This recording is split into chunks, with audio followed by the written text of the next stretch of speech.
확인된 정보를 신속히 전합니다. 코로나19 11시 통합 뉴스룸 시작합니다. 오늘 0시 기준 국내 신규 확진자가 47명 늘어 누적 확진자 수는 1,331명으로 집계가 되었습니다. 이틀 연속 확진자가 50명 이내로 나왔는데요. 조금 더 지켜봐야겠지만 긍정적인 소식입니다. 잠시 뒤에는 중앙재난안전대책본부의 브리핑이 있을 예정입니다. 먼저 이충환 의학전문기자와 함께 이야기 나누겠습니다. 자, 이 기자, 이틀 연속 50명 이내로 확진자가 나왔네요. 일단 고무적입니다. 네. 정부 목표가 일단 사회적 거리두기 2주간 더 시행하면서 하루 환자 50명, 그다음에 깜깜이 환자, 전파 경로를 잘 모르는 환자가 5% 이내로 일단 되면 생활 방역으로 넘어갈 수 있다라고 얘기를 한 거거든요. 네. 현재 해외 유입이 가장 많고요. 17명이었습니다. 하지만 한 명이 전파력이 지금도 아니고 세기 때문에 수도권을 중심으로 한 산발적 집단 감염 사례가 또 생기면 수백 명까지 또 폭발적으로 늘어날 수 있기 때문에 아직은 사회적 거리두기를 강하게 좀 지켜야 될 상황입니다. 알겠습니다. 자, 오전에 이 정세균 국무총리가 그 중대본 회의 모두 발언에서 이 사회적 거리두기 실천 방안에 대해서 언급을 하면서 특히 클럽 등 젊은이들이 조용한 전파자가 될 수도 있다. 아직도 강력한 사회적 거리가 중요하다라는 강조를 했어요. 특히 젊은이 같은 경우는 자기가 감염이 돼도 무증상인 경우가 상당히 많기 때문에 또 활동력도 반경도 넓지 않습니까? 그렇기 때문에 더욱더 전파 가능성이 큽니다. 본인을 위해서도 또 다른 사람을 위해서도 사회적 거리두기를 좀 더 해야 될 것 같습니다. 네, 조금 더 상황을 지켜봐야 되겠지만 아무튼 이틀 연속 50명 이내로 나왔다는 것은 상당히 긍정적인 신호가 아닐 수 없습니다.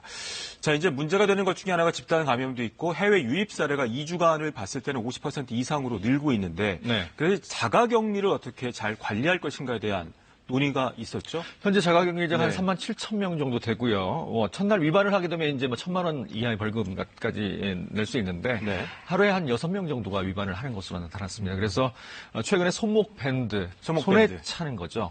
일명 손목 팔찌라고도 합니다만 이 홍콩에서는 손목 밴드를 이용해서 휴대폰과 블루투스로 연결해서 그러니까 이제 휴대폰과 블루투스 집에 놓고 나가는 걸 방지하기 위해서 지금 브리핑이 시작이 될 것 같습니다. 중앙재난안전대책본부의 브리핑 직접 들어보도록 하겠습니다. 이상민 과기부 전파방송관리과장이 배석했습니다. 수어 통역이 제공됩니다. 먼저 윤태호 방역총괄반장이 코로나19 대응 방안 등을 설명하겠습니다.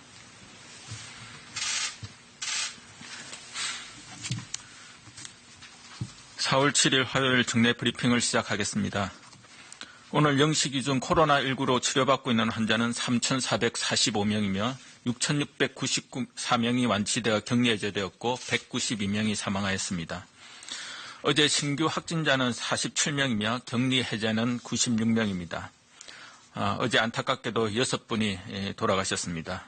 고인의 명복을 빌고 유가족분들께는 깊은 위로의 말씀을 드립니다.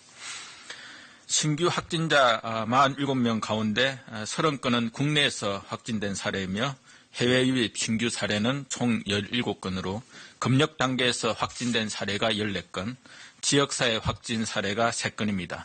3명을 제외한 14명이 모두 우리 국민입니다. 오늘 국무총리 주재로 열린 중대본 회의에서는 각 부처와 시도뿐 아니라 시도교육청에서 참석하여 온라인 개학 준비 상황, 학원 방역 관리 강화 방안, 집단 감염 위험 시설 점검 강화 등을 보고받고 논의하였습니다. 정세균 총리께서는 강도 높은 사회적 거리두기에도 불구하고 젊은이들이 클럽 등의 유흥업소에 몰려드는 데 대해 우려를 표하고 관련 시설에 대한 점검을 강화할 것을 주문하였습니다. 또한 코로나19로 급변하는 환경에서 원격 수업은 또 하나의 도전이며 이틀 앞으로 다가온 온라인 개학에 차질이 없도록 점검하고 문제점과 애로사항은 모두의 지혜를 모아 해결 방안을 마련할 것을 당부하였습니다. 어제는 코로나19 신규 환자가 50명 이하로 줄어들었고 오늘도 어제와 마찬가지로 50명 이하로 유지되고 있습니다. 지난 6월 21일 대구 경북 지역을 중심으로 하루 동안 74명의 환자가 나왔다고 발표한 이후 신규 확진자가 일최고 800명대까지 이르렀습니다.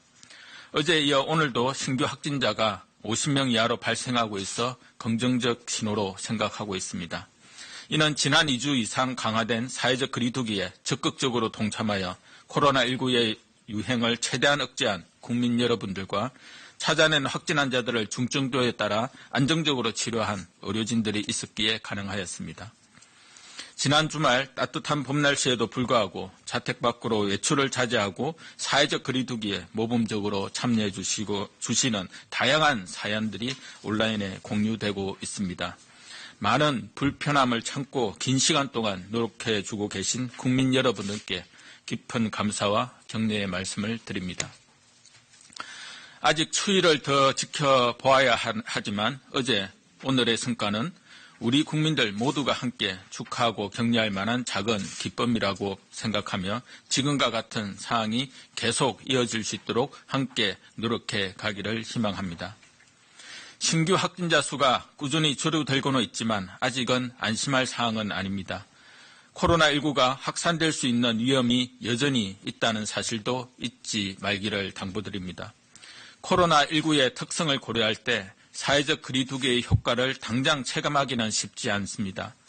지난 4월 5일까지의 강화된 사회적 거리두기의 효과는 앞으로의 2주간 서서히 나타날 것이나 지역사회 내에 확인되지 않는 감염자들과 4월 1일 이전의 입국자에 의한 감염 전파의 위험성은 아직 존재하고 있다는 사실을 잊어서는 안 될 것입니다.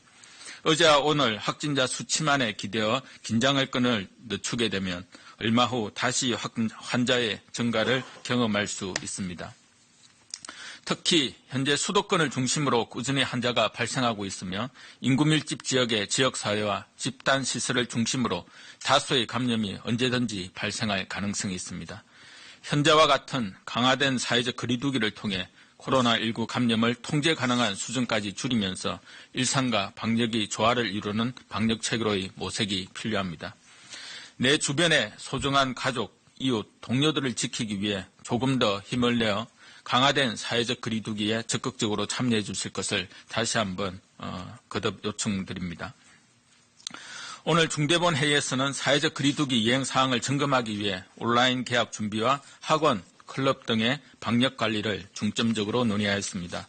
정부는 코로나19 장기화에 대비하여 학교 방역 관리와 학생들의 학습 공백 최소화라는 두 가지 관점에서 온라인 개학을 결정하였으며 일정을 나누어 단계별로 실시할 예정입니다. 먼저 정보 격차가 교육 격차로 이어지지 않도록 저소득층에게 스마트 기기를 확보하여 대여할 예정이며 예산 지원과 유관기관 협력 요청 등을 통한 다양한 방안을 강구하겠습니다. 원격 수업을 위한 플랫폼과 콘텐츠는 공공과 민간 자원을 함께 활용할 계획으로 공공 플랫폼인 e학습트 및 EBS 온라인 클래스는 학생 300만 명이 동시에 접속 가능하도록 준비하고 다양한 콘텐츠를 확보하기 위해 협력 중입니다.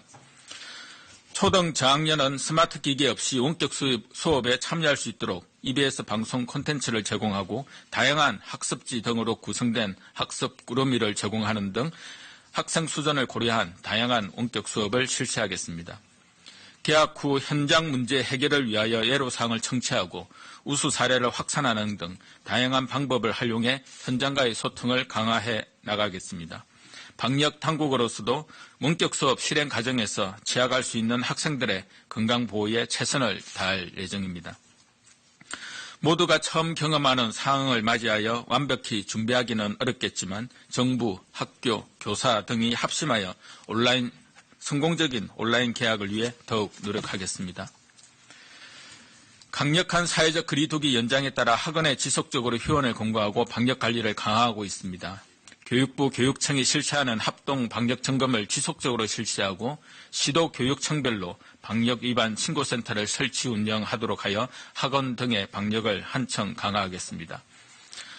최근 가족 중 해외 방문력이 있는 강사 확진 사례가 발생함에 따라 가족 중에 해외 귀국자가 있는 학생, 강사도 2주간 학원 등원 출근을 중지하도록 하였습니다.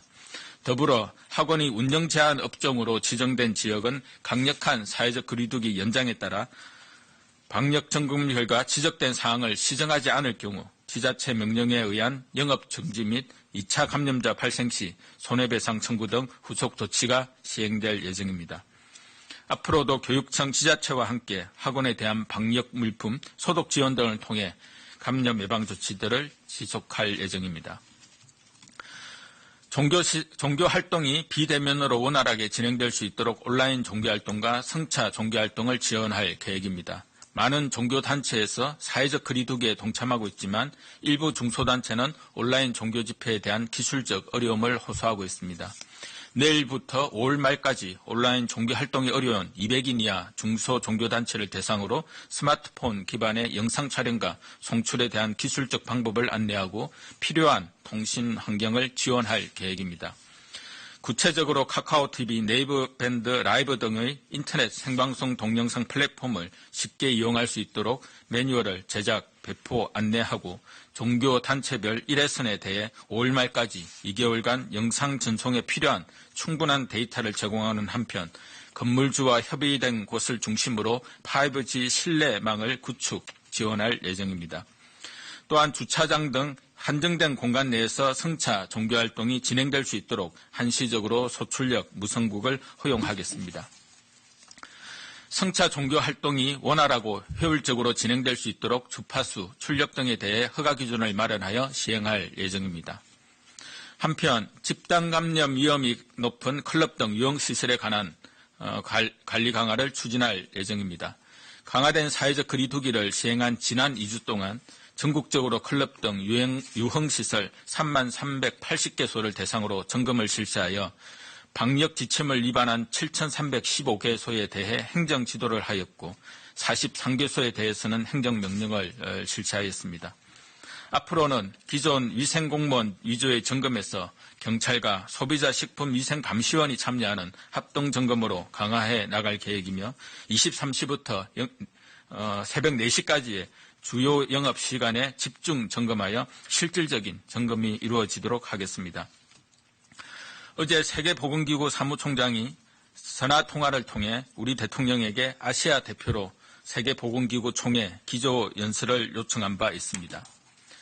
코로나19는 국내 상황뿐 아니라 세계적으로도 확산이 안정화될 필요가 있어 국제협력이 매우 중요합니다. 특히 감염 확산 방지를 위한 방역, 치료기술과 백신 개발에 있어서 국가 간 협력이 필수적입니다. 이런 측면에서 세계 각국에서 우리의 경험을 공유하고 함께 코로나19를 극복하는 방안을 모색하는 기회가 될 수 있으며 적극 협력할 예정입니다. 강화된 사회적 거리두기도 2주일이 넘어 국민들께서 피로감을 느끼고 계실 거라 생각합니다. 코로나19는 우리 사회의 모든 구성원들이 힘을 합쳐야 이길 수 있는 질병입니다. 국민 여러분들께서는 외출을 자제하시고 최대한 집안에 머물며 사회적 거리두기 실천에 힘써 주시기 바랍니다. 생필품 구매, 의료기관 방문, 출퇴근 등 꼭 필요한 경우를 제외하고는 외출을 자제해 주시고 불효불급한 모임, 여행 등은 연기하거나 취소하고 종교시설, 실내체육시설, 유흥시설 등 감염 위험이 높은 시설과 업종은 운영을 자제해 주실 것을 부탁드립니다.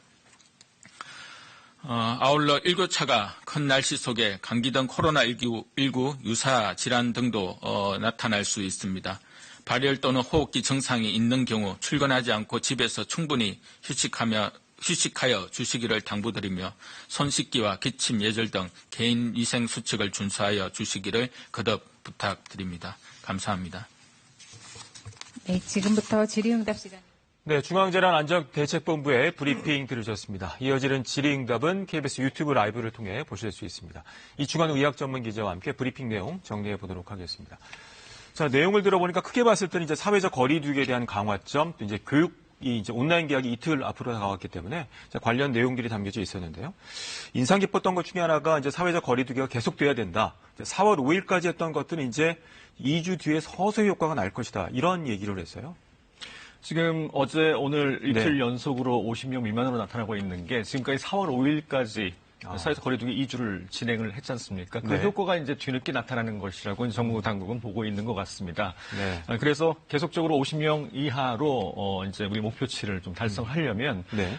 좀 더 강화된 사회적 거리두기를 좀 많이 지쳐 있긴 하지만 그렇죠. 앞으로도 계속 좀 진행해야 될 것이다라고 얘기를 했습니다. 지금 숫자가 좀 줄었지만 네. 긴장끈을 늦추면 또 코로나19가 감염력이 워낙 강하기 때문에 네. 폭발적으로 늘 수 있다라는 얘기도 했고요. 네. 특히 최근에 이제 젊은 층을 대상으로 클럽 등이 네. 영업을 하고 특히 심야나 새벽 뭐 많이 시간대 많이 진행을 모이죠. 하잖아요. 네. 그래서 심야나 새벽 단속도 강화해서 좀 실효성 있게 단속을 하겠다라는 얘기도 했습니다. 네. 그리고 특히 이제 지역적 특성과 또 밀접도를 봤을 때 수도권에 대해서 계속해서 해외 유입이라든가 산발적인 감염들이 일어나기 때문에 수도권 상황도 유의 깊게 좀 지켜봐야 될 것 같아요. 수도권은 일단 인구 밀집 지역이지 않습니까? 네. 또 경도 굉장히 발달을 해서 서울과 경기, 인천이 거의 같은 지역이라고 볼 수 있습니다. 굉장히 그 대중교통의 밀집도도 높고요. 그래서 환자가 어느 곳에 특히 집단으로 감염이 될 경우 폭발적으로 특히 또 이 요양원이나 요양시설이나 또 큰 병원이 많아서 이런 취약시설에 환자가 생기게 되면 집단적으로 폭발적으로 늘 가능성이 있기 때문에 대단히 주의를 해야 되는 그런 상황이죠. 알겠습니다. 자, 그리고 앞서 이제 정세균 국무총리도 오전 중대본 회의에서도 언급이 됐고 지금 브리핑에도 나왔었는데 이제 온라인 개학이 이틀 앞으로 다가와서 더 만전을 기하겠다라는 얘기가 나왔어요. 일단 학부모 또 네. 학생들도 아직까지 어떤 방식으로 좀 진행이 될지 처음이니까요. 네. 잘 모르는 경우가 상당히 많습니다. 이틀 앞으로 다가왔고요. 특히 이제 고3, 중3 네. 이미 먼저 이제 온라인 계약을 진행하고 순차적으로 계약할 예정인데 어떻게 진행이 될지 아무도 잘 모르고 있습니다. 네. 준비에 만전을 기하지 않는다면 여러 가지 혼란이 있을 수 있기 때문에 그렇죠. 앞으로 이틀 정도 시간이 있기 때문에 좀 더 철저히 만전을 기하겠다라는 얘기를 했죠. 알겠습니다. 자, 연관해서 특히 학원 같은 경우가 아직도 문을 열고 유지가 되는 경우가 많이 있어서 학원 휴원을 권고하고 방역을 강화하겠다 이런 얘기도 됐어요. 네. 학생들이 또 많이 다니는 것 같아요. 그렇습니다. 이게 네. 강제적으로 문을 닫게 하기는 사실 쉽지가 않고요. 또 학원에서 감염되는 사례도 있었고 네. 또 학원 강사가 감염되는 사례도 있지 그렇죠. 않습니까? 처음보다는 좀 많이 줄긴 했습니다만 한 15% 정도가 네. 지금 문을 닫고 있는 상황으로 지금 얘기가 되고 있는 상황입니다. 네. 그래서 좀 더 이 확산을 막기 위해서 학원도 조금 동참해달라는 얘기를 했죠. 네. 요즘에 사실 이제 날이 좀 따뜻해지면서 일교차가 심하다 보니까 앞서도 언급이 됐습니다만 몸이 좀 안 좋으신 분들이 계세요. 유사 질환 같은 경우도 의심이 됐을 경우에 아까 당부했던 것 중에 하나가 조금 외출이나 학교나 또 직장을 가지 말고 지켜보는 게 중요하겠죠? 어떻습니까? 네, 호흡기 증상이 생기기 네. 쉬운 계절입니다. 특히 알레르기성 비염, 꽃가루가 날리는 그런 계절이죠. 그래서 콧물, 코막힘, 재채기 등이 생길 수가 있는데 걱정이 많이 되시겠어요? 그러면 혹시 이게 혹시 코로나19가 네. 아닌가 하는 걱정이 생길 수 있는데 구별할 수 있는 점은 일단 발열이 있는지, 그다음에 네. 지난 해와 똑같은 증상인지. 알레르기성 비염은 매년 같은 계절에 생기기 때문에 증상이 비슷하다면 일단 알레르기성 비염 약을 드시고 집에 네. 잠깐 좀 머무면서 관찰을 하는 게 좋겠습니다. 알겠습니다. 한 가지만 더 여쭤보도록 하겠습니다. 어제 그 완치 판정을 받았다가 재확진 받은 사례가 51건이 나오면서 좀 걱정스러운 부분이 있는데 이걸 어떻게 봐야 될까요? 재활성화라고 봐야 됩니까? 지금까지 한두 건에 그쳤는데 지금까지 이제 전국적으로 조사를 해보니까 재확진으로 의심되는 게 한 51건 정도 나왔죠. 일단은 나이가 많으신 분들이 네. 재확진 판정을 받는 경우가 상당히 많습니다. 몸속에 굉장히 미량으로 남아있던 바이러스가 면역력이 아무래도 좀 약하시기 때문에 재활성화되는 게 아닌가 보건당국은 그렇게 보고 있습니다. 알겠습니다. 이 기자 수고했습니다.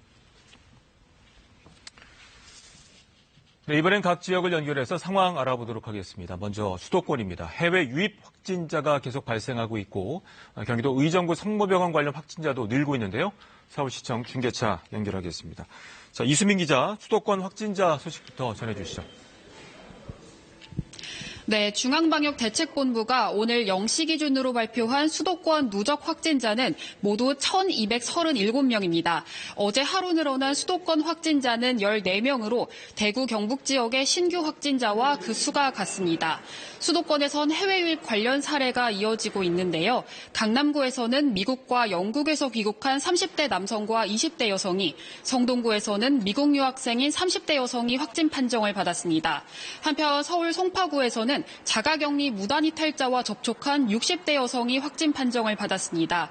이 여성과 접촉한 강남구 45번째 확진자는 자가격리 수칙을 어기고 무단으로 이탈해 감염병 예방법 위반 혐의로 경찰에 고발된 환자입니다. 서울시는 앞으로 자가격리 통제를 받고도 정당한 사유 없이 무단 이탈할 경우 원스트라이크 아웃 방침을 적용해 즉시 고발할 방침인데요.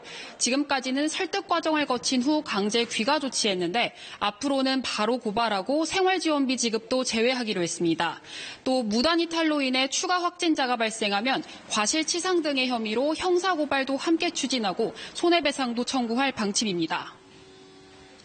그리고 경기 의정부 성모병원 관련 확진자도 계속 발생하고 있다고요? 네, 지금까지 확인된 의정부 성모병원 관련 확진자는 최소 49명입니다. 이 병원 관련 첫 확진자인 75살 남성의 부인이 어제 오후 코로나19 확진 판정을 받았습니다. 구리시는 이 여성이 남편을 병간호하던 과정에서 감염된 것으로 추정하고 있는데요. 이 확진자는 이달 1일부터 자가격리 중이었고 앞서 3차례 진행된 진단검사에선 모두 음성 판정을 받았다고 밝혔습니다. 의정부 성모병원의 집단 감염이 서울 아산병원으로도 영향을 미치고 있습니다. 앞서 의정부 성모병원에 들렀다가 서울 아산병원에 입원한 9살 어린이의 확진 판정 이후 같은 병동을 쓴 신생아 환자의 40대 보호자가 감염됐습니다. 서울시는 확진자와 관련해 병원 내 접촉자 94명을 전원 격리 중이라고 밝혔습니다. 또 예방 차원에서 의료진 등 직원 660여 명에 대해서도 전수검사를 실시했는데 모두 음성 판정을 받았다고 밝혔습니다. 지금까지 서울시청에서 KBS 뉴스 이수민입니다. 이번엔 대구 경북 지역입니다. 신규 확진자 수는 사흘째 10명대에 머물고 있습니다. 하지만 방역당국은 요양병원과 해외 입국자 등에서 이 산발적 감염이 계속되는 만큼 긴장의 끈을 놓지 않고 있습니다. 취재기자 연결합니다. 이지은 기자, 대구 경북의 신규 확진자 현황부터 전해주시죠. 네, 오늘 0시 기준 대구 경북의 추가 확진자 수는 모두 14명입니다. 대구 13명, 경북 1명으로 대구의 경우 최근 한 자릿수로 떨어졌다 다시 두 자릿수를 기록하고 있습니다. 해외 입국자의 확진 사례도 계속 나오고 있습니다. 지난달 22일 이후 대구시에 입국한 1,400여 명 중 14명이 확진 판정을 받은 건데요. 대구시는 지역대학교 개강에 맞춰 입국하는 유학생에 대해 관리를 강화하고 자가격리 위반 사실이 확인되면 강제 퇴거할 계획입니다. 한편 일반인 신규 감염 사례는 최근 일주일 동안 20여 명으로 집계되는 등 안정세를 보이고 있습니다. 완치율도 계속 높아져 대구의 경우 73%, 경북은 69%를 기록했습니다. 대구시와 경상북도는 그러나 아직 강도 높은 사회적 거리 두기가 필요하다는 정부 방침에 따라 긴장을 늦추지 않고 있는데요. 권영진 대구시장은 오늘 피로 누적으로 쓰러진 이후 12일 만에 모습을 드러내고 사회적 거리 두기 등을 호소하는 대시민 담화문을 발표했습니다. 강은희 대구시 교육감도 오는 9일부터 순차적으로 진행되는 온라인 개학과 관련해 학습 공백을 최소화하기 위한 원격 수업 대책을 설명했습니다. 경상북도도 지역 복지시설 560여 곳의 능동적 감시 기간을 오는 19일까지 연장하기로 했습니다. 지금까지 대구에서 KBS 뉴스 이진입니다. 강원도 상황 알아봅니다. 철원에선 확진자가 거의 일주일 가까이 계속 발생하고 있습니다. 오늘도 신규 확진자가 2명이 발생을 했는데요. 취재기자 연결합니다. 이청초 기자, 오늘도 확진자가 나왔다고요. 소식 전해주시죠. 네, 이번에 강원도 철원에서 나온 코로나19 확진자는 64살 남성과 89살 남성입니다. 이들은 이달 2일 코로나19 양성 확진 판정을 받은 60대 여성 방문 요양사와 접촉한 사람들입니다. 이 가운데 60대 남성은 여성 요양사 환자의 배우자입니다. 이 남성은 당시 부인이 양성 판정을 받은 뒤 처음 진단검사를 받을 때만 해도 음성 판정이 나왔습니다. 그러다 어제 근육통으로서의 다시 검사를 한 결과 양성 판정이 나왔습니다. 또 80대 확진자도 문제의 여성 요양사의 방문 요양 대상자였습니다. 이 확진자들은 자가격리 중에 판정을 받으면서 추가 접촉자는 없는 것으로 파악됐습니다. 이번 연쇄 감염을 일으켰을 것으로 추정되는 첫 확진자는 경기도 의정부 성모병원에서 일하던 간병인입니다. 이 간병인은 철원의 한 대중 목욕탕을 이용했는데 이 목욕탕을 통해 문제의 여성 요양 보호사를 비롯한 2차 감염이 이뤄진 것으로 보건당국은 보고 있습니다. 이 때문에 보건당국은 해당 대중 목욕탕 이용객들과 확진자의 이동 동선 관련자 1,400여 명에 대해 진단검사를 실시했습니다. 검사 결과 지금까지 7명이 양성 판정을 받았고 대부분은 음성 판정을 받고 16명이 진단검사를 받을 예정입니다. 이처럼 철원에서 환자가 계속 발생하면서 강원도 내 코로나 환자 수도 49명까지 늘었습니다. 시군별로는 원주가 18명으로 가장 많고 철원과 춘천, 강릉 각각 7명 등 모두 10개의 시군에서 코로나 환자가 발생했습니다. 지금까지 춘천에서 KBS 뉴스 이청초입니다.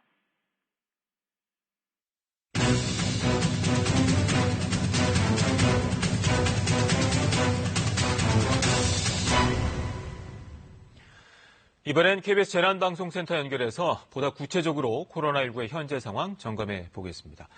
이정훈 기자, 먼저 확진자 현황부터 정리해 주시죠. 네, 오늘 0시 기준 누적 확진자는 1,331명으로 집계됐습니다. 어제와 마찬가지로 47명 늘었는데요. 이틀 연속 50명을 밑돌며 확산세는 다소 꺾인 모습입니다. 격리가 해제된 사람은 6,600명대로 이제 격리 중인 환자의 2배에 가까워졌습니다. 신규 확진자를 분석해보면 특징적인 점은 처음으로 검역 과정에서 가장 많은 확진자가 나왔다는 겁니다. 모두 14명이 확진 판정을 받았습니다.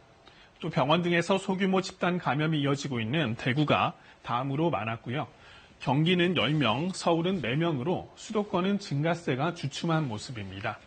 날짜별로 봐도 그동안 꾸준히 증가하던 수도권 지역의 확진자가 최근 며칠 동안은 다소 완만해진 모습인데요. 대구 경북 지역도 누적 확진자 8,000명을 넘어선 뒤로는 신규 확진자가 크게 늘지는 않고 있습니다. 확산세가 꺾인 것은 반가운 소식이지만 아직 안심할 단계는 아니겠죠? 어떻습니까? 네, 검역 과정을 포함해서 해외 유입 사례가 계속해서 늘고 있기 때문인데요. 하루 새 30여 명 늘어서 이제 800명을 넘어섰습니다. 전체 확진자의 7.8%에 달합니다. 전 세계적으로 코로나19가 크게 확산하고 있는 것과 무관하지 않은데요. 미국의 확진자 수는 36만 명을 넘어섰습니다. 어제도 3만 명 가까이 늘어나면서 좀처럼 증가세가 꺾이지 않고 있습니다. 사망자는 10,000명을 넘어섰습니다. 스페인과 이탈리아 등 유럽 국가들도 확진자가 계속해서 늘고는 있지만 가파르던 확산세는 다소 주춤하는 모습인데요. 다만 이들 국가 외에 중남미와 동남아 등에선 오히려 최근 들어 확진자가 급증하고 있습니다. 이 때문에 방문한 국가와 상관없이 모든 입국자는 2주간의 자가격리 수칙을 철저히 지켜야 합니다. 지금까지 재난방송센터에서 KBS 뉴스 이정훈입니다. 앞서 들으신 것처럼 미국에선 사망자가 10,000명을 넘어섰습니다. 하지만 뉴욕에서 신규 사망자 숫자가 감소하는 등 이번 주에 정점을 찍을 것이라는 전망도 나오고 있는데요. 트럼프 대통령은 유력 대선 주자인 바이든 전 부통령과 전화 통화를 갖고 코로나19 대응을 논의했습니다. 최동혁 특파원이 보도합니다. 미국에서 코로나19에 감염돼 숨진 사람이 10,000명을 넘어섰습니다.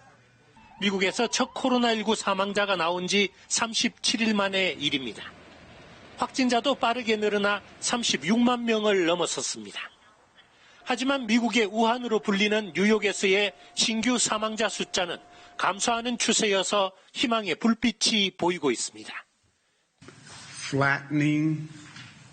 Possible flattening of the curve is better than the increases that we have seen. 미 보건복지부 브렛 지루와 보건차관보도 한 방송 인터뷰에서 코로나19가 가장 심각한 뉴욕과 뉴저지 등에선 이번 주에 입원자와 사망자가 정점을 보일 것이라고 관측했습니다. 이런 가운데 도널드 트럼프 대통령은 백악관 브리핑에서 유력 대선 주자인 조 바이든 전 부통령과 코로나19 대응과 관련해 15분가량 전화 통화를 한 사실을 공개했습니다. Former Vice President Biden, who called, and we had a really wonderful, warm conversation. It was a very nice conversation. 바이든 전 부통령은 통화에서 코로나19 사태에 대처하기 위한 여러 조치를 제안했고 도전을 헤쳐가는 미국민의 정신을 높이 샀다고 바이든 전 부통령 측이 전했습니다. 로스앤젤레스에서 KBS 뉴스 최동혁입니다. 뉴욕 증시와 유럽 증시가 코로나19 확산이 둔화될 수 있다는 기대감 속에서 큰 폭으로 올랐습니다. 하지만 이 전례 없는 경제 충격은 당분간 피할 수 없을 것이란 우울한 경제 예측도 잇따라 나왔습니다. 이 소식은 뉴욕 김초로 특파원이 전해왔습니다. 뉴욕 증시와 유럽 증시가 일제히 급등했습니다. 다우존스 지수 등 뉴욕 증시 3대 지수는 7% 넘게 올랐습니다. 유럽의 주요 증시 역시 4에서 5% 상승했습니다. 미국과 유럽에서 코로나19 확산이 진정될 수 있다는 기대감이 시장에서 호재로 작용했습니다. 지난 주말 미국 뉴욕주에서 코로나19 신규 사망자가 처음 줄었고 이탈리아와 스페인 등 일부 유럽 국가에서도 감소 추세를 보였습니다. We're starting to see light at the end of the tunnel, and hopefully in the not too distant future we'll be very proud of the job we all did. 전문가들은 뉴욕에서 발병이 정점을 찍은 것 같다며 코로나19 진정에 대한 기대감을 감추지 않았습니다. We can get a pretty good snapback, okay? A good snapback. That's my hope. 하지만 코로나 사태로 인한 경제 피해가 본격화될 것이란 우려가 잇따라 제기됐습니다. IMF는 블로그를 통해 코로나19 대유행이 세계를 경기 침체로 몰아넣었다면서 2008년 세계 금융위기 때보다 악화될 것이라고 진단했습니다. 이 때문에 미국 경제에 전례 없는 충격을 주고 있고 이 혼란은 신흥시장으로 퍼지기 시작했다고 평가했습니다.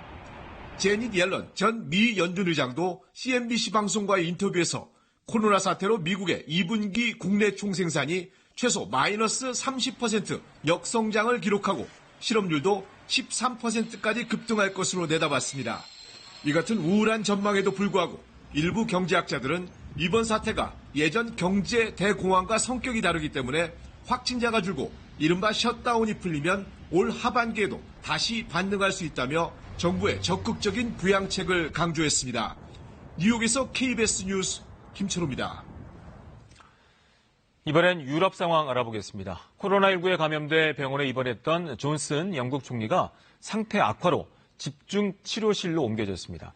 특히 영국과 프랑스의 확산세가 계속되고 있는데요. 유럽의 확진자는 70만 명을 넘어섰습니다. 파리 양민호 특파원이 보도합니다. 유럽의 코로나19 확진자는 70만 명을 넘어섰습니다. 프랑스는 확진자가 하루 새 5천여 명 늘어 모두 9만 8천 명을 넘었고 영국은 사망자는 사흘 연속 감소했지만 확진자가 3,800명 늘어 총 5만 명을 넘어섰습니다. 확진 판정을 받고 자가격리 끝에 병원에 입원했던 존슨 영국 총리는 상태가 악화돼 집중치료 병상으로 옮겨졌습니다. BBC는 존슨 총리가 현재 의식이 있지만 정확한 상태는 알려지지 않고 있고 증상이 악화되면서 의료팀 조언에 따라 집중치료를 받고 있다고 보도했습니다. 또 총리가 열흘째 자리를 비우면서 도미닉 라브 외무장관의 직무대행을 요청했다고 전했습니다. 마스크 효과 논란 속에 이탈리아에선 피해가 심각했던 롬바르디아에 이어 토스카나주도 외출 시 마스크를 반드시 착용해야 한다는 행정명령을 시행했습니다. 프랑스도 국립의학 아카데미가 외출 시 마스크 착용을 의무화해야 한다고 권고하면서 논쟁이 확산되고 있습니다.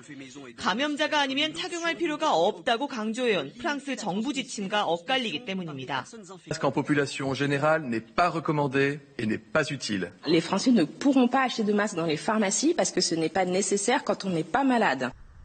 반면 세계보건기구 WHO는 의료용 마스크 공급이 부족한 상황에서 일반인들 착용이 대중화될 경우 수요 부족이 악화될 수 있다며 의료진에게 마스크가 우선 공급돼야 한다고 강조했습니다. 파리에서 KBS 뉴스 양민효입니다. 일본 상황입니다. 아베 일본 총리가 코로나19의 급격한 확산세를 막기 위해서 도쿄 등 7개 지역에 긴급 사태를 선언하기로 했습니다. 오늘 오후에 발표할 것으로 보이는데요. 이동 제한 등이 포함된 이번 조치는 한 달 동안 유지될 것으로 예상됩니다. 또 경제 활성화를 위해서 1,200조 원을 투입할 것으로 보입니다. 도쿄 황현택 특파원이 보도합니다. 아베 총리가 결국 코로나19 관련 긴급 사태를 선포하겠다고 밝혔습니다. 수도 도쿄에서 83명의 신규 확진자가 나온 직후입니다. 코로나19 검사가 거의 이뤄지지 않는 주말 직후임에도 확진자는 평소의 5배를 넘겼습니다. 医療現場ではすでに危機的な状況となっていることを踏まえ、政府として緊急事態宣言の準備をすべし。 긴급 사태 대상은 도쿄 등 수도권을 비롯해 오사카와 효고, 후쿠오카 등 7곳입니다. 황금 연휴가 끝나는 다음 달 6일까지 한 달 동안 유지됩니다. 이 지역에선 백화점 등 다중시설의 이용이 제한되고 소유자 동의 없이 토지나 건물 등도 임시 의료시설로 사용할 수 있게 됩니다. 심각한 병상 부족 사태를 겪고 있는 도쿄도는 경증 환자를 수용할 호텔 확보 등 긴급 사태準備에 착수했습니다. また特措法が実施される、東京都が指定される、そのことを想定いたしまして、様々も準備に入っております。 전염병과 관련한 첫 번째 긴급 사태는 이르면 오늘 선포될 예정입니다. 아베 총리는 또 일본 국내 총생산의 20%에 달하는 108조엔, 우리 돈 1,200조 원을 긴급 투입할 뜻도 밝혔습니다. 한국과 달리 일본의 긴급 사태에는 벌금과 같은 형사 처벌 조항이 없습니다. 폭발적인 감염 확산에 직면한 상황에서 나온 뒤늦은 조치가 얼마나 효과를 낼 수 있을지 주목됩니다. 도쿄에서 KBS 뉴스 황현택입니다. 이번엔 코로나19 국내 소식 알아보겠습니다. 강력한 사회적 거리 두기가 2주 더 연장이 됐지만 따뜻한 날씨와 피로감에 야외 활동이 늘고 있는 것으로 나타났습니다. 이 방역당국은 수도권을 중심으로 폭발적 감염 위험이 존재한다고 강조하며 이 자가격리 위반자에 대해선 무관용 원칙을 계속 유지하겠다고 밝혔습니다. 보도에 김진아 기자입니다. 벚꽃이 활짝 핀 서울 여의도입니다. 평일인데도 나들이 객이 줄을 잇습니다. 여기가 야외여서 그래도 실내보다는 저희가 이제 불안한 것도 적기도 하고. 주말에는 곳곳에 인파가 몰렸습니다. 지난주가 코로나 터지고 7%가 지나가는 사람들도 전보다 많이 보이고. 인구 이동량을 분석해봤더니 이런 경향은 더욱 두드러졌습니다. 국내에 코로나19가 발생한 이후 4주차에 인구 이동량이 최저를 기록했는데 이후 조금씩 늘더니 8주차에는 최저점 대비 16% 증가했습니다. 지난 주말에는 나들이 객이 더 늘었습니다. 서울에선 젊은 층이 모이는 곳인 명동, 강남역, 홍대와 꽃놀이 지역인 여의도, 한강, 남산 주변에서 방문객이 급증했습니다.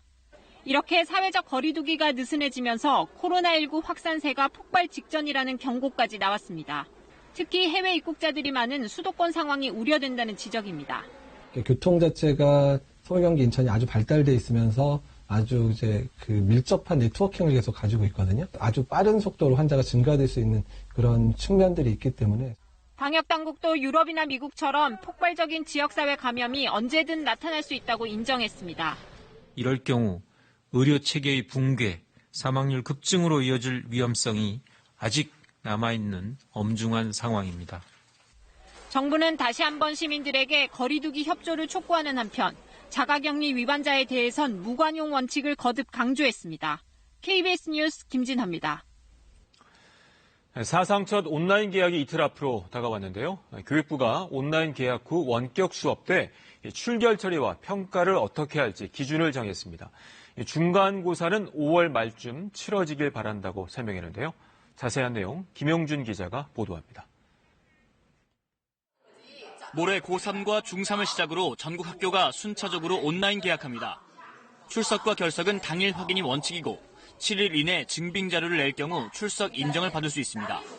쌍방향 수업의 경우 교사가 실시간 얼굴을 보고 출석을 확인하고 접속이 불안정할 경우에는 SNS나 유선 등으로 대체 가능합니다.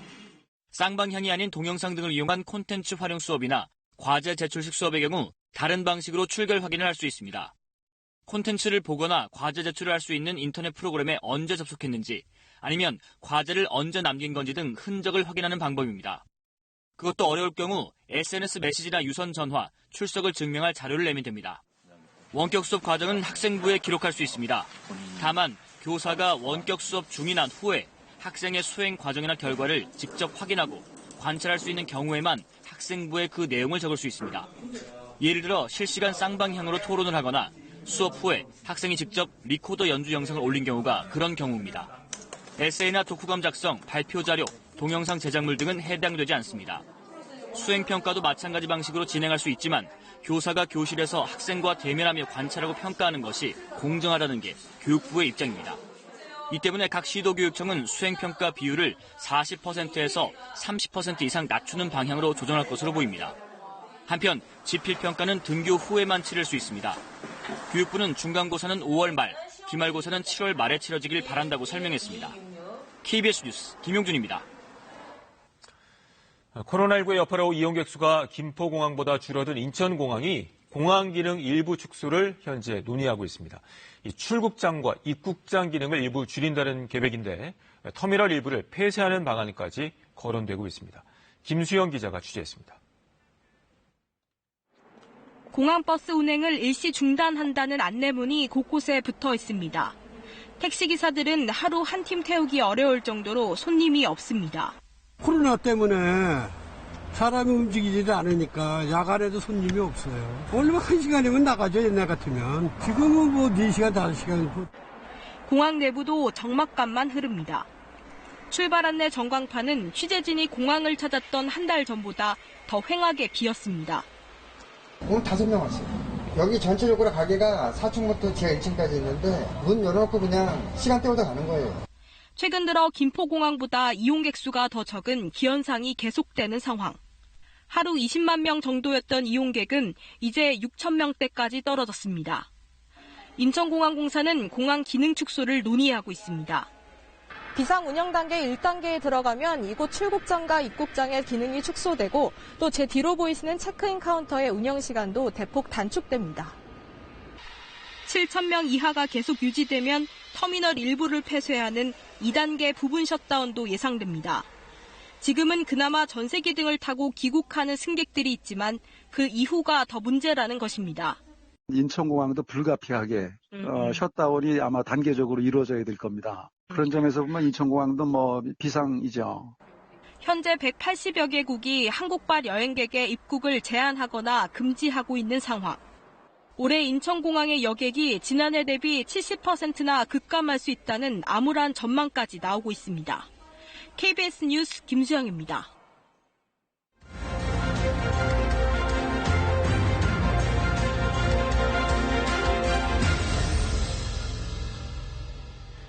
총선 소식 알아봅니다. 4.15 총선이 8일 앞으로 다가왔습니다. 여야 지도부가 상대적으로 열세로 꼽히는 지역과 이 접전 지역을 찾아 지원 유세에 나서고 있는데요. 민주당은 서울 강남으로, 통합당은 경기 강원 등으로 향했습니다. 보도에 한우리 기자입니다. 민주당은 오늘 서울 강남 3구 공략에 나섭니다. 이인영 공동선대위원장은 서울 서초, 강남, 송파 지역 후보를 찾아가 지원 유세를 벌일 예정입니다. 이낙연 상임선대위원장은 어제 경기권 지원에 이어 오늘은 출마 지역인 서울 종로 선거운동에 집중합니다. 미워하지 않고 마음을 모으려면 이번 선거 싸움 잘하는 사람 뽑지 말고 일 잘하는 사람 뽑아야 하지 않겠습니까? 숨 넘어가게 급해 죽겠는데 뭘 싸움을 하자고 막 던졌어요? 그건 안 되는 건 아닙니까? 임종석 전 청와대 실장은 전남 순천과 목포 지원에 나섭니다. 민주당은 더불어시민당과 청년 일자리 공동 정책 공약을 발표합니다. 통합당 황교안 대표는 호남 유세를 떠나는 비례정당 미래한국당 배웅을 하며 국민 통합을 강조했습니다. 통합의 정치가 되어야 됩니다. 이번 총선에서도 분열의 총선이 아니라 통합의 총선이 되어야 합니다. 통합당 김종인 총괄선대위원장은 수도권과 강원 접전 지역을 돌며 표심 잡기에 나섭니다. 오늘 대전 지원 유세에 나서는 유승민 의원은 전 국민에게 50만 원의 긴급 재난지원금을 지급하자는 황교안 대표에 대해 악성 포퓰리즘에 부안해동한다고 비판했습니다. 민생당은 손학규 상임선대위원장이 서울 성북과 동대문, 경기 남양주 등 수도권 유세를 지원합니다. 정의당 심상정 상임선대위원장은 홍대 앞에서 코로나19 피해 대학생들을 만나 젊은이들의 고충을 듣겠다는 계획입니다. 일주일째 달리고 있는 국민의당 안철수 대표는 오늘 전북과 충남을 거치며 시민들을 만납니다. KBS 뉴스 한울입니다. 이번 총선의 막판 변수 가운데 하나는 후보 단일화입니다. 여러 지역에서 상대 어부지리 당선을 막기 위한 범진보, 범보수 차원의 단일화 논의가 진행되고 있지만 난항인데요. 투표용지 인쇄가 벌써 시작이 돼서 앞으로 이루어지는 단일화 효과가 반감될 수밖에 없습니다. 조태흠 기자가 취재했습니다. 후보 단일화 논의가 가장 뜨거운 곳 경남 창원 성산입니다. 범진보 정당들이 단일화에 실패했을 때는 통합당 후보가, 단일화했을 때는 범진보 후보가 당선돼 왔습니다. 지난해 재보선에선 단일화에도 불과 500여 표 차로 승부가 나 진보 진영으로선 더욱 절실합니다.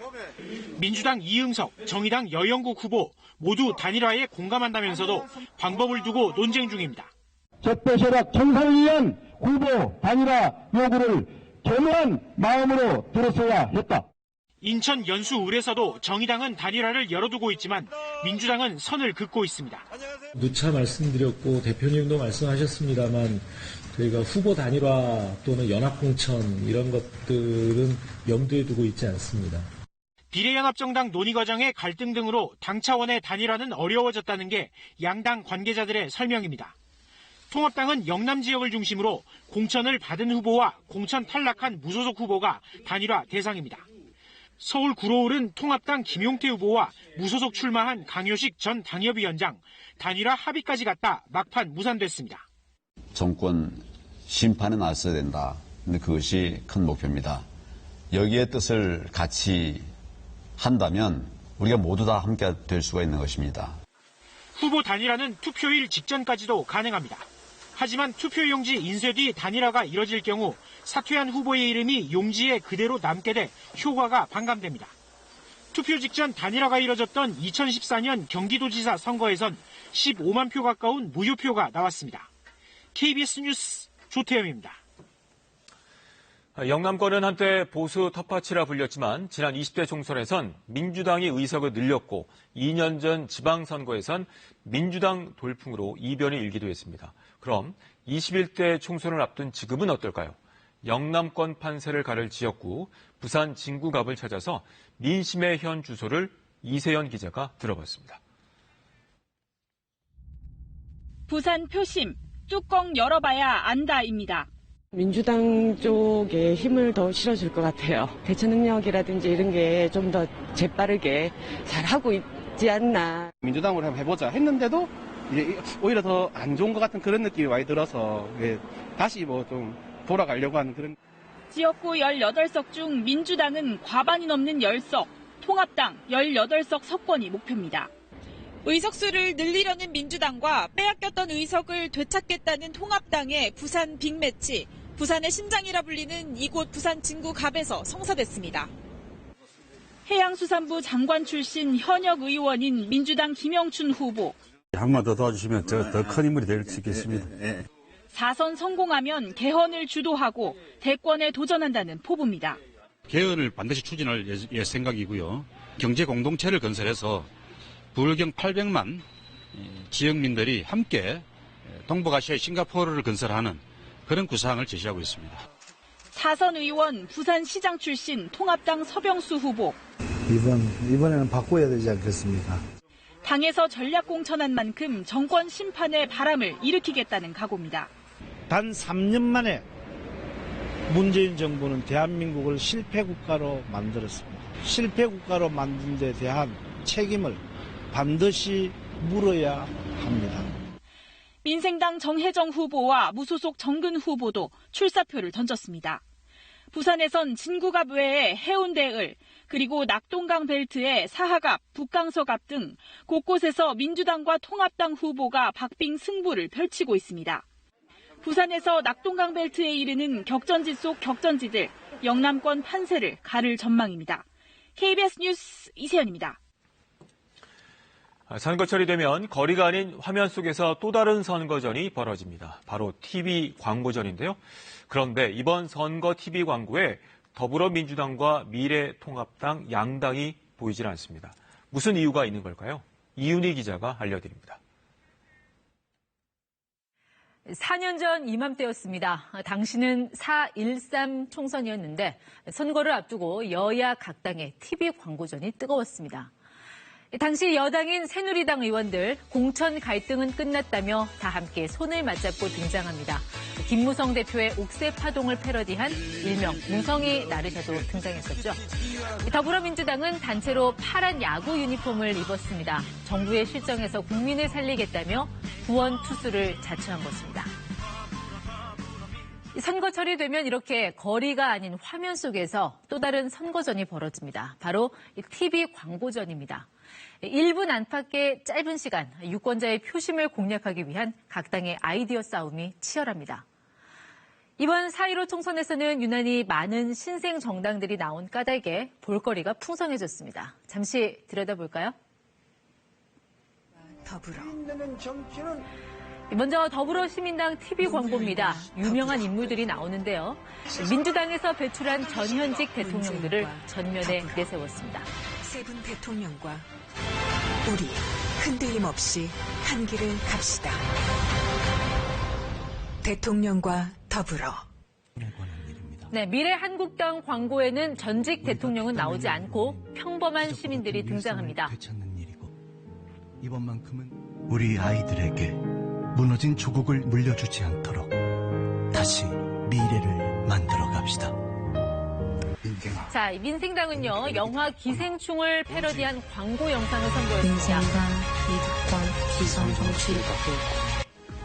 정의당은 고 노회찬 전 대표를 소환했습니다. 이 당을 여러분들과 함께 가져가고자 합니다. 여러분 준비되었습니까? 자, 국민의당은요, 의사 안철수를 강조했습니다. 이렇게요. 쇼라고 불린다 해도, 손가락질 받는다 해도, 우리는 국민 곁으로 갑니다. 마지막으로 열린민주당 후보 전원이 TV 광고에 나섰습니다. 진짜가 나타났다. 자, 어떻게 좀 재밌게 보셨습니까? 그런데 한 가지 이상한 점 눈치채셨을 겁니다. 선거의 백미라는 TV 광고 전에 원내 1당인 더불어민주당과 2당인 미래통합당이 보이지 않습니다. 어떻게 된 일일까요? 이번 총선은 지난해 격렬한 여야 대결을 몰고 온 준연동형 비례대표제가 처음 적용되는 선거입니다. 보다 많은 비례의석을 확보하기 위한 전략으로 더불어민주당과 미래통합당은 각각 더불어시민당 그리고 미래한국당 이런 비례대표용 정당을 만들었습니다. 그러니까 이 민주당, 통합당 모두 지역구 후보만 냈을 뿐 비례대표 후보는 모두 이들 비례대표 정당으로 몰아줬습니다. 하지만 공직선거법은 비례대표 후보를 낸 정당에 한해 정당 광고를 허용하고 있습니다. 비례대표 선거는 정당에 대한 투표 성격을 갖는 만큼 비례대표 후보를 추천하지 않은 정당은 정당 자체에 관한 홍보가 불필요하다는 게 선관위 설명입니다. 그러니까 이 두 당이 비례대표 후보를 내지 않은 만큼 방송과 신문에 정당 광고를 낼 수 없고 선관위가 주최하는 정당 TV 토론회에 참석할 수도 없다는 게 최근 선관위가 내린 유권 해석입니다.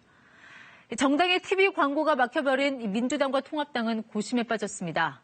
총선, 대선, 지방선거, 숱한 선거를 치르며 TV 광고의 위력을 누구보다 잘 아는 이들이기 때문입니다. 특히 지난 2002년 대선에서 노무현 후보의 눈물편, 그리고 2007년 대선에서는 이명박 후보의 못난 MB편 기억나시죠? 유권자들을 사로잡는 이런 감성 광고는 후보 개인뿐 아니라 정당 이미지를 제고하는 데 있어서도 가장 유력한 트렌드로 자리 잡았습니다. TV 광고에 학습 효과가 있는 민주당과 통합당으로서는 결국 비례대표 정당 광고에 함께 몸을 싣는 게 오히려 현실적이란 분석도 나옵니다. 선거 역사상 유례없는 위성 정당들을 탄생시킨 거대 양당, 복잡해진 선거 국면에서 고민할 건 역시 한층 많아졌습니다. KBS 뉴스 이윤입니다. 투표 참여를 촉구하는 유권자들의 목소리를 전해드리고 있습니다. 4.15 총선 투표 동료 프로젝트. 오늘은 배우 정혜인 씨입니다. 함께 보시죠.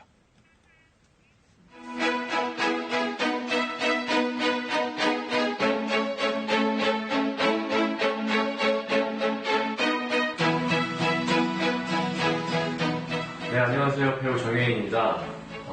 저는 노 보트, 노 리버티를 썼습니다. 자유민주주의 국가에 살고 있는 대한민국 국민의 권리라고 생각합니다. 여러분들 4월 15일 날 귀한 시간 내서 꼭 여러분들의 소중한 투표 부탁드리겠습니다. 여러분들의 소중한 투표가 앞으로 대한민국의 건강한 미래를 만들어가는데 도움이 됩니다. 여러분들 모두 4월 15일 투표하러 갑시다.